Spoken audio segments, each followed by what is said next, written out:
when Duterte was elected president, he ordered me to serve as counterintelligence agent for the National Security Council. Talaga namang Police, kontrolado mo kung siya. may baseball bat ka nga naman talaga, mapapalo mo sa ngipin at sa pagmumukha niya to eh.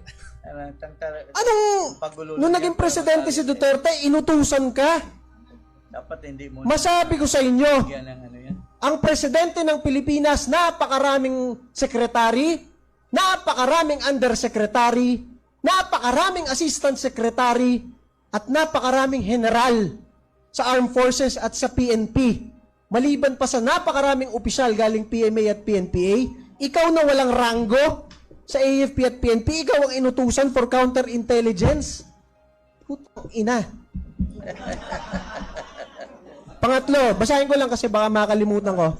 During that time also, I was instructed to provide intelligence information for President Duterte's Oplan Double Barrel. Nandiyan si Chief PNP Bato, graduate ng Philippine Military Academy at napakadaming graduate ng Philippine National Police Academy, FBI Academy sa US. Ikaw ang inutusan ng presidente mag-lead sa intelligence information? Putang ina talaga, mapapamura ka talaga. Pangatlo, sometime in 2018, I was formally assigned by President Duterte to work for the Presidential Security Group. Masabi ko sa inyo, kahit pulis at sundalo ka, kahit graduate ka ng Philippine Military Academy at Philippine National Police Academy o Officer Candidate School, hindi ka agad makakapasok ng PSG kung hindi ka mag-VIP training sa PSG mismo. Wala dyan yung mag-outsource sila na, ayun, pwede yung nagtitinda, mukha kasi nagtitinda ng ano to sa kanto eh. Ito, pwede na tong PSG. Paano mangyari yun? Di ba? Pang-apat, in 2018, I was introduced by President Duterte to his daughter, Davao City Mayor Sara Duterte, and likewise tasked by the President to provide intelligence gathering involving politics, law, to Mayor Sara Duterte.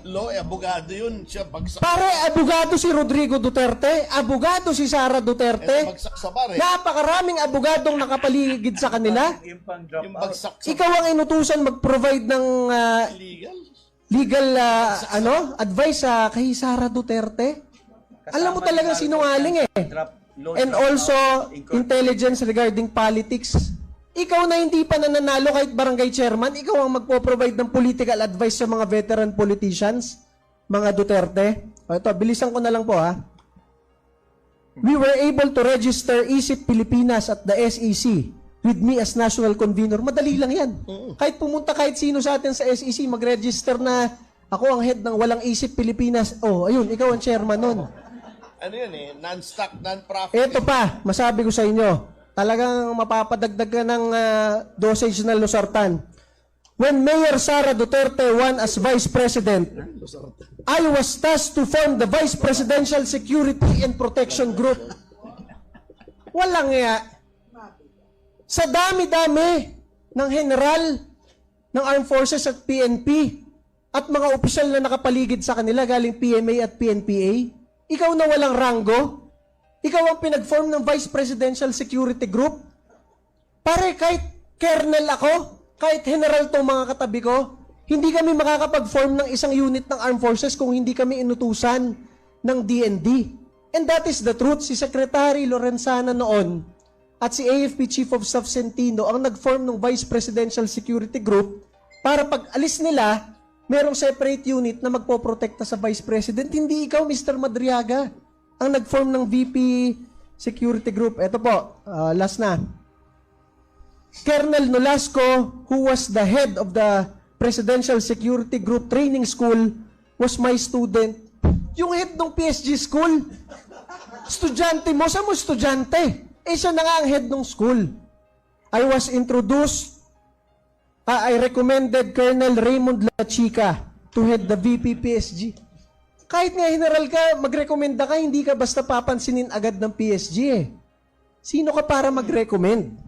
Ano ang inyong reaksyon patungkol dito? Para sa iba pang mga katanungan o suhestyon, i-comment nyo lamang sa ating comment section.